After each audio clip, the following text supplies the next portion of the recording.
ውድ ቻናላችን ቤተሰቦች እንኳን ወደ ቻናላችን በደህና መጣችሁ። ትናንትና ምሽት 5 ሰዓት ላይ በተደረገው የሻምፒየንስ ሊግ የምድብ ስድስተኛ ጨዋታ ሊቨርፑል በሳንሲሮ ኢንተር ሚላንን 1-0 በሆነ ጠባብ ውጤት ማሸነፍ ችሏል። ከጨዋታው በኋላም አሰልጣኝ አርነ ስሎት በጨዋታው ዙሪያ የሰጡት አስተያየት አለ። በዛሬው ቆይታችንም ይህንን አስተያየት የምንመለከት ይሆናል። እስከ መጨረሻው ደቂቃ ድረስ አብራችሁን ቆይታችሁ እንድትከታተሉትን በአክብሮት ጋብዛለሁ። እንደዚሁም አሰልጣኝ አርነ ስሎት በሰጡት አስተያየት ዙሪያ ያላችሁን ሀሳብ እንዳለ ኮሜንት ሴክሽን ላይ በመጻፍ እንድታሳውቁኝ በአክብሮት እጠይቃለሁ።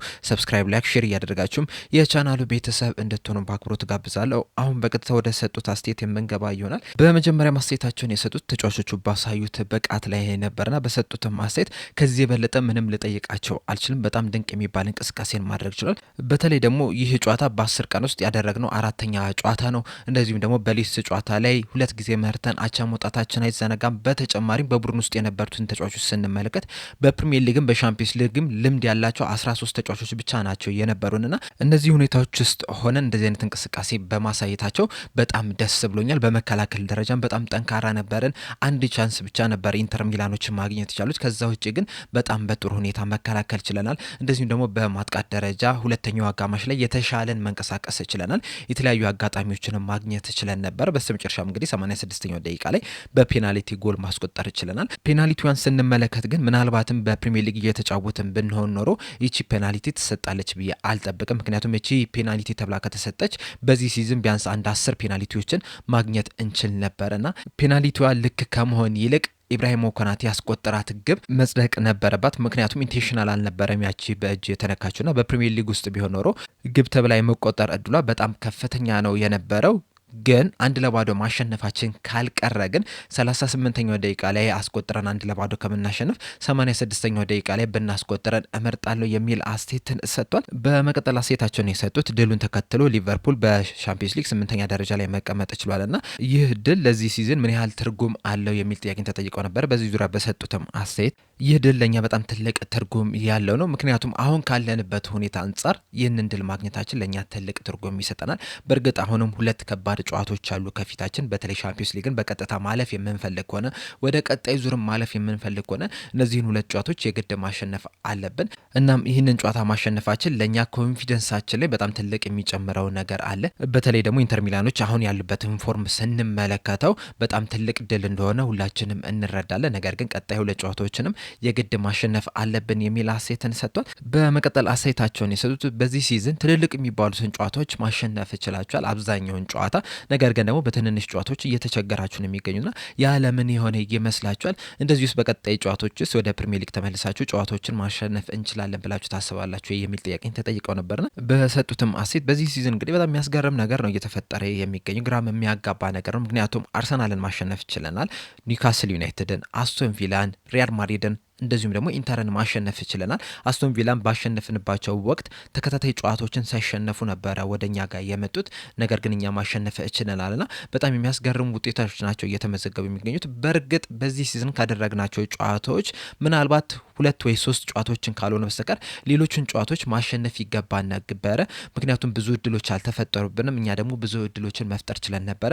ነገር ግን የሚገባንን ያህል ውጤት አላገኘንም። በቀላሉ እንኳን ያለፉትን 4 ጨዋታዎች ብንመለከት ተጫዋቾቹ በጣም ከፍተኛ ጥረት ማድረግ ችሏል ጨዋታዎችን ለማሸነፍ። እንደዚሁም ደግሞ እያንዳንዱን ጨዋታ ብትመለከቱም ብዙ እድሎች አልተፈጠሩብንም። አሁን ለምሳሌ የሪስ ጨዋታ ላይ ስንመለከት አንድ ቻንስ ምናምን ብቻ ነው ክሬት የተደረገብን። ነገር ግን ደግሞ ፔናልቲ ተሰጠ። ከዛ በኋላ ደግሞ በሴት ፒስም ጎል ተቆጠረብን። እንደዚሁም ደግሞ በሰንደርላንድ ጨዋታ ላይም ከተመለከትን 93-96ኛው ደቂቃ ላይ ነበር እነሱ ቻንስን ክሬት ማድረግ የቻሉት። ነገር ግን ደግሞ ከዛ በፊት አንድ ጎል ተቆጥሮብን አቻ ላይ ነው የነበረው። ያችም የተቆጠረችብንም ጎል ደግሞ ያን ያህል ትልቅ የምትባል ቻንስ አይደለችም የነበረችውና በአጠቃላይ በዚህ ሲዝን አብዛኛው ጨዋታ ላይ የሚገባንን ውጤት አይደለም ያገኘ ነው። ከዛ የተሻለ ውጤትን ማስመዝገብ ይገባን ነበረ። ነገር ግን ያንን ነገር አላገኘንም ነበር። በዛሬው ጨዋታ ላይ ግን በስተመጨረሻ የሚገባንን ውጤት ማግኘት ችለናል የሚል አስተያየትን ሰጥተዋል። በመቀጠል አስተያየታቸውን የሰጡት በመሀል ሜዳ ተጫዋቾች እንደዚሁም ደግሞ በደጋፊው ዙሪያ ነበርና በሰጡትም አስተያየት በዛሬው ጨዋታ ላይ የመሀል ሜዳ ተጫዋቾቹ እንዳለ በጣም ከፍተኛ ጥረት አድርገዋል። በጣም በጥሩ ሁኔታ ሲጫወቱ መመልከትም ችለናል። ከዚህ ጨዋታ ነጥብ ይዘን ለመውጣት አሸንፈን ለመውጣት መሀል ሜዳ ላይ ሲጫወቱ የነበሩት ተጫዋቾች በጣም ከፍተኛ ጥረትም ሲያደርጉ መመልከት ይችላል። ጨዋታው የተጀመረ አካባቢ እንግዲህ አንድ የመሀል ሜዳ ተጫዋች ወደ ኋላ ሳብ አድርገን በመሀል ተከላካዮቹ መካከል እንዲጫወት ስናደርግ ነበረ። ነገር ግን ደግሞ ኢንተር ሚላኖች ተጫዋች ከቀየሩ በኋላ አካንጂ ድሪብል እያደረገ ወደ መሀል ሲገባ ነበረና ልክ ከረፍት እንደተመለስን ይህንን ነገር መቀየር እንዳለብን ተነጋግረን ፕረስ እንድናደርግ ነበር ያደረግነው። በዛም ደግሞ በጣም በጥሩ ሁኔታ ፕረስም ስናደርግ ነበር፣ የተለያዩ እድሎችንም ስንፈጥር ነበረ እና መሀል ሜዳ ላይ ሲጫወቱ የነበሩት ተጫዋቾች ዛሬ ድንቅ የሚባል እንቅስቃሴን ማድረግ ችሏል። ነገር ግን ደግሞ እነሱ ብቻ አይደሉም በዛሬው ጨዋታ ላይ በጣም ጥሩ እንቅስቃሴን ሲያደርጉ የነበሩት። ሌላ በዚህ ጨዋታ ላይ በጣም ጥሩ እንቅስቃሴ ሲያደርግ የነበረና ስሙ መጠቀስ ያለበት ተጫዋች ቢኖር ኢብራሂማ ኮናቴ ነው። ምክንያቱም በዚህ ሲዝን እንግዲህ ኢብራሂማ ኮናቴ በጣም በብዙ ጨዋታዎች ላይ እየተወቀሰ ነው የሚገኙ። በእርግጥ እሱም እድለኛ አይደለም የነበረው፣ ምክንያቱም የሆነ ስህተት ሲሰራ ወይም ደግሞ በስህተቶች ላይ ኢንቮልቭ ሲያደርግ ብዙ ጊዜ እነዛ ስህተቶች ወደ ግብ ናቸው ሲቀየሩ የነበሩትና በነዛም በጣም ብዙ ሲወቀስ ነበረ። በዚህ ጨዋታ ላይ ግን በጣም ድንቅ የሚባል እንቅስቃሴን ማድረግ ይችላል። በጨዋታው ላይም አንድ ቻንስ ብቻ ነው ክሬት ማድረግ የቻሉት ኢንተር ሚላኖች። ነገር ግን እሱም ቨርጅል ቫንዳይክም በጥሩ ሁኔታ ሲንቀሳቀሱ ነበረ። ምንም አይነት ስህተትም አልሰሩምና በዛሬው ጨዋታ ላይ ምርጥ ብቃቱንም አሳይቷል። ሊወደስም ይገባል የሚል አስተያየትን ሰጥተዋል። ከጨዋታው በኋላም ክላሬንስ ሴዶርፍ የሰጠው አስተያየት አለ። በሰጠውም አስተያየት መሐመድ ሳላህ የመጀመሪያውን እርምጃ መውሰድ መቻል አለበት፣ ከዛም በኋላም ተነጋግረው ነገሮችን መፍታት መቻል አለባቸው የሚል አስተያየትን ሰጥተው ነበርና በዚህ ዙሪያ እሳቸው በሰጡት አስተያየት ይህ የሱ አስተያየት ነው። እንደኔ ሀሳብ ግን በዚህ ሰዓት ስለዛ ነገር ማውራት ያለብን አይመስለኝም። በእርግጥ በሊቨርፑል ታሪክ ከተመለከትን እንደዚህ አይነት ምሽቶች ብዙ አሉ።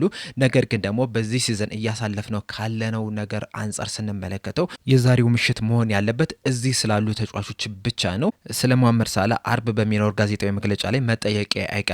ዛሬ ምሽት ግን ኢንተር ሚላንን ማሸነፍ ይችለናል፣ ስለዚህ ጨዋታ ብቻ ነው መነሳት ያለበት የሚል ምላሽን ሰጥተዋል።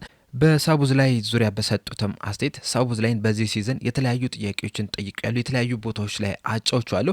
በነዛ ቦታዎች ላይ ግን ምርጥ የሚባል ብቃቱን እያስመለከተን ነው የሚገኘው። በእርግጥ የትኛውም ቦታ ላይ ቢጫወትም ተመሳሳይ አይነት ፖዚሽን ላይ እንዲገኝ ለማድረግ ጥረት አድርጌያለሁ። እንደዛም ቢሆንም ግን በጣም ምርጥ ብቃቱን እያሳየን ነው የሚገኘው። ከዛ በተጨማሪም ግን በጣም የሚያስገርመው በጣም የሚሮጥ ተጫዋች ነው፣ የማይደክመው ተጫዋች ነው። ባለፉት 4 ጨዋታዎች እንኳን ብንመለከት ሙሉ 90 ደቂቃ መጫወት የቻለ ተጫዋች ነው። በእርግጥ ኢብራሂማ ኮናቴና ቨርጅል ቫንዳይክ መጫወት ችሏል ሙሉ 90 ደቂቃ። ነገር ግን ደግሞ ተከላካይ ቦታ ላይ ስትጫወት እንደ መሀል ሜዳ ተጫዋቾች ብዙ አትሮጥም። ሳቡዝ ላይ ግን በጣም የሚያስደንቅ ፊዚካል ፊትነስ ነው ያለው። ከዛ በተጨማሪም ደግሞ የአይምሮ ጥንካሬውንም ማድነቅ ሳይኖርብን አይቀርም። ምክንያቱም ለሊቨርፑል የመጀመሪያው ፍጹም ቅጣት ምት የመታበት ጨዋታ ነው። በእርግጥ ባለፉት ክለቦች እንደዚሁም ደግሞ በብሔራዊ ቡድን ፍጹም ቅጣት ምት ሲመታ ነበረ። ነገር ግን ደግሞ ለሊቨርፑል የመጀመሪያው ምት ሆኖ እንደዚሁም ደግሞ 86ኛው ደቂቃ ላይ ፔናልቲ አግኝቶ ወደ ግብነት መቀየሩ ምን ያህል የአይምሮ ጥንካሬ እንዳለውም የሚያሳይ ነገር ነው የሚል አስተያየትን ሰጥተዋል። በመቀጠልም አስተያየቱን የሰጠው ቨርጅል ቫንዳይክ ነበረ። በመጀመሪያም በጨዋታው ዙሪያ በሰጠው አስተያየት ጨዋታውን በማሸነፋችን በጣም ደስተኞች ነን፣ ምክንያቱም ደግሞ በዚህ ሲዝን እያሳለፍ ነው ያለውን ነገር ከተመለከተን ይህንን ጨዋታ ማሸነፍ ለእኛ በጣም ትልቅ ትርጉም አለው። በተለይ ደግሞ ኢንተር ሚላንን የሚያክል ትልቅ ቡድን፣ ጥሩ የሚባል ፎርም ላይ ያሉ ቡድን ማሸነፋችን ለእኛ በጣም ትልቅ ነገር ነው። በቅርብ ጊዜያቶች እንግዲህ የሚገባንን ውጤት የምንፈልገውን ውጤት እያገኘን አልነበርንም። በዚህ ጨዋታ ላይ ግን በስተመጨረሻ ማሸነፍ እችለናል፣ በዛም ደስተኞች ነን የሚል አስተያየትን ሰጥቷል። በመቀጠል አስተያየቱን የሰጠው ደግሞ በውጪ ስለሚሰጡት አስተያየቶች ስለሚደርሷቸው ወቀሶች ነበረ። በሰጠውም አስተያየት እነዚህ ወቀሶች ኖርማል ናቸው፣ በተለይ ደግሞ ውጤት ሳታመጣ ስትቀር፣ ጨዋታዎችን ነጥብ እየጣልክ እየተሸነፍክ ስትል እነዚህ ወቀሶች መምጣታቸው አይቀርም። ወቀሶቹም የሚገቡን ነበሩ። ስለዚህ እኛ ማድረግ ያለብን ከዚህ በኋላም ራሳችንን ማሻሻል፣ ውጤቶችን ለመቀየር ከፍተኛ ጥረት ማድረግ፣ ራሳችንን ማሻሻል ነው የሚጠበቅብን። እኛም ማሸነፍ እንፈልጋለን፣ ከዚህ የተሻለ ውጤትን ማምጣት እንፈልጋለን። ነገር ግን ያንን እያገኘን አይደለም የሚገኘውና ከዚህ በኋላም እንደ ቡድን ሆነን ውጤቱን ለመቀየር ከፍተኛ ጥረት ማድረግ አለብን የሚል አስተያየትን ሰጥቷል። በመቀጠልም መሐመድ ሳላህ ከጎኔ እንዲኖር እፈልጋለሁ የሚል አስተያየትን ሰጥተ ነበር ከዚህ ቀደምና በዚህ ጨዋታ ላይ አለመኖሩ ምን ያህል ጎድቷል እንደ አምበልነት ተብሎ ተጠይቆ ነበርና በሰጠው ምላሽ መሐመድ ሳላህ በዚህ ቢኖርና ጨዋታውን ለማሸነፍ ቢረዳ ኖሮ ደስ ይለኝ ነበረ፣ ነገር ግን ደግሞ በዚህ ሰዓት ከክለቡ ጋር የገባበት ነገር አለ። እንደዚሁም በሰጠውም አስተያየት ምክንያት በዚህ ጨዋታ ላይ እንዳይኖር ተደርጓል። ነገር ግን እሱ ባይኖርም እንኳን አላማችንና ፎከሳችን ግን አልተቀየረም። አሁንም ጨዋታዎችን ለማሸነፍ ከፍተኛ ጥረት ማድረግ ነው አላማችን። ያንንም ነገር ደግሞ እናደርጋለን ከዚህ በኋላም ላሉት ጨዋታዎች የሚል አስተያየትን ሰጥቷል። መሐመድ ሳላ ይቅርታ መጠየቅ አለበት ወይ ተብሎ ተጠይቆ ነበርና በሰጠው አስተያየት እኔ እከሌ ይቅርታ መጠየቅ አለበት የምለው ነገር የለኝም። እሱ የተሰማውን ስሜት ተናግሯል። ክለቡም የሰጠው ምላሽ አለና ሳላህና ክለቡ ናቸው ነገሮችን ሊፈቱ የሚገባቸው። በእኛ በኩል ግን አሁንም ፎከሳችን ተመሳሳይ ነገር ነው፣ ጨዋታዎችን ማሸነፍ ነው። እንደዚሁም ደግሞ እሱም ከዛ ከሰጠው አስተያየት በኋላም በሪካቨሪው ላይም ተገኝቷል። እንደዚሁም ደግሞ ትናንትና በነበረው ልምምር ላይም መገኘት ችሏል የሚል አስተያየትን ሰጥተዋል። በመቀጠልም በዛሬው ጨዋታ ላይ በመከላከል ደረጃ በጣም ጠንካራ መከላከልን ማሳየት ችላቸዋልና ይህ የተፈጠረው በታክቲክ መቀየር ምክንያቱም በተጫዋቾች ምክንያት ነው ተብሎ ተጠይቆ ነበርና እሱም በሰጠው ምላሽ ያው ዛሬ በጣም በጥሩ ሁኔታ መከላከል ችለናል። ነገር ግን ደግሞ በሊድስ ጨዋታ ላይም የመጀመሪያዎቹን 60 ደቂቃዎች በእንደዚህ አይነት ጥንካሬ ነበረ ስንጫወት የነበረውና ራሳችንን ለማሻሻል ጨዋታውን ኮንትሮል ለማድረግ ጎል እንዳይቆጠርብን በጣም ከፍተኛ ጥረት እያደረግን ነው የምንገኘው። ነገር ግን ደግሞ ጎሎች ሲቆጠሩብህ ኮንፊደንስን በዛው ልክ ይጎዳባል። እንደዚሁም ደግሞ ሰዎች ሙሉ ለሙሉ ትኩረታቸውን የሚያደርጉት በተቆጠሩት ግቦች ላይ ነው እንጂ ከዛ በፊት በነበረህ እንቅስቃሴ ላይ አይደለም። ለዛ ነው እንጂ ጥሩ እንቅስቃሴዎችን እያደረግን ነው የምንገኘው።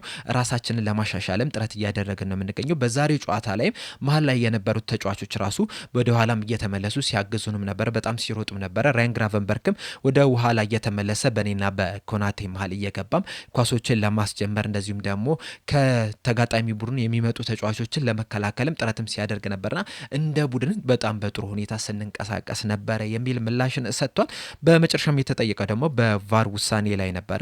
እንደሚታወቀው ኢብራሂማ ኮናቴ ጎል ማስቆጠር ችሎ ነበር። ነገር ግን ደግሞ ያችን ጎል ቫር ሽሯታልና በዚህ ዙሪያ በሰጠው አስተያየት የቫር ውሳኔ ጎሏን መሻሩ ትክክል ነው ብዬ አላስብም። በዛች ቫር በሚታይበት ወቅት ላይ ዳኛውን እያናገርኩት ነበርና ምንድነው ያልኩት ቫር ማየት ያለበት ግልጽ ለሆኑ ስህተቶች ነው እንጂ 5 ደቂቃ ለሚያቆዩ ስህተቶች አይደለምና በጨዋታው ላይ ያችን ጎል ውሳኔ ለመወሰን 5 ደቂቃ መቆየታቸው ትክክል ነው ብዬ አላስብም። ምክንያቱም በዛ ሰዓት እየፈለጉ ያሉት ግልጹን ሳይሆን ሌላ ነገርን እየፈለጉ ነበረ የሚመስለውና ያን ያህል መቆየታቸው ለጨዋታውም ጥሩ አይደለም፣ ለነበረን ሞመንት ራሱ ጥሩ አይደለምና ያን ያህል መቆየት አልነበረባቸውም፣ ጎሉን መሻር አልነበረበትም የሚል አስተያየትን ሰጥቷል። በእናንተ አስተያየትስ ጎሏን መሻር ነበረባት? ሀሳባችሁን እንዳለ ኮሜንት ሴክሽን ላይ በመጻፍ አሳውቁኝ። ለአሁን እኔ እዚህ ላይ አበቃው። በቀጣይ በሌላ እስከምንገናኝ ድረስ ሰብስክራይብ፣ ላይክ፣ ሼር ማድረግ እንዳትረሱ። ቸር ያቆየን።